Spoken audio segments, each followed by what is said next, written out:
To decode the impact of this sharp policy shift on the ground is someone who deals with gold buyers and inventory cycles every single day. Raghav Dhir is with us. He's director at Dhirson's Jewelers. He's joining us from Lajpat Nagar in Delhi this evening. Good to have you with us, Raghav. The government now effectively raising that import duty from 6 to 15% overnight. So how disruptive is this move of this kind of scale that we're looking at for your business in terms of immediate pricing, in terms of inventory recalibration that you'd have to do?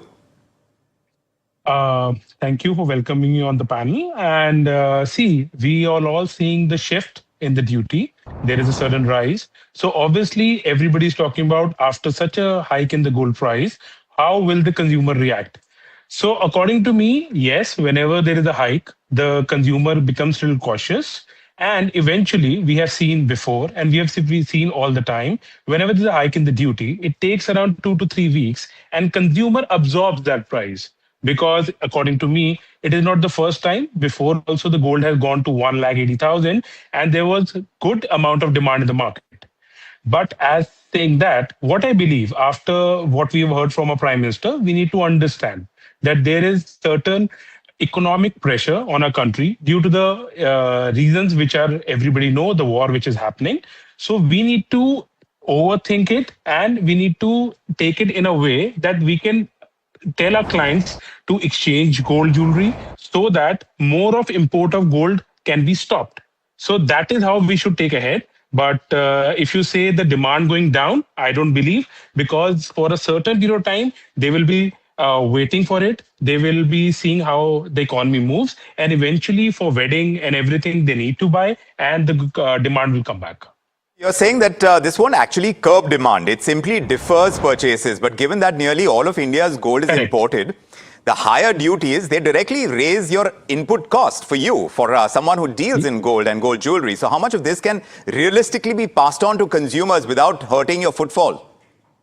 See, practically in India, whenever the duty is raised, the consumer is always seeing the end price, what they're getting, right? So today, if the gold has risen from 1,52,000 to 1,65,000, for the consumer, practically the new price is 165. So that is what I was trying to say before. You know, in the end, they will absorb that price. It's not that they will keep thinking about that price for a longer period of time.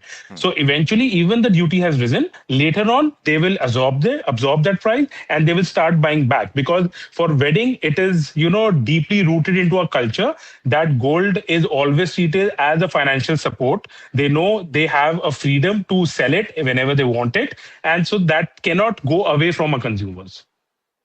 So when you consider what the government is doing by way of the larger objective, is it to curb non-essential imports and protect forex reserves? Is that how you see it? Or do you think targeting gold demand can actually not be as effective, given how culturally embedded gold is in our part of the world?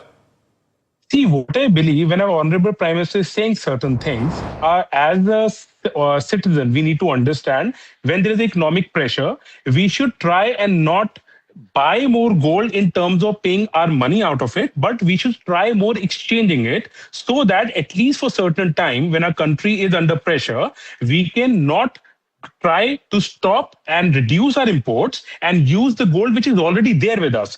So every household has ample amount of gold which is lying in the lockers, which can be easily exchanged and upgraded into new jewelry. So practically there they can keep using it for their weddings and everything and stop that purchase for certain times from the cash, so that the duty the duty effect on the government reduces. This clearly is a hard policy nudge to make India consume a little less gold and think a little more about the cost of the economy. But whether behavioral patterns change or not, now that is going to be the real test. Raghav Dhir, appreciate you joining us, sharing those insights. That's looked difficult to me also, to be honest. Fair enough. So now, yes, indeed. Thanks very much. But how did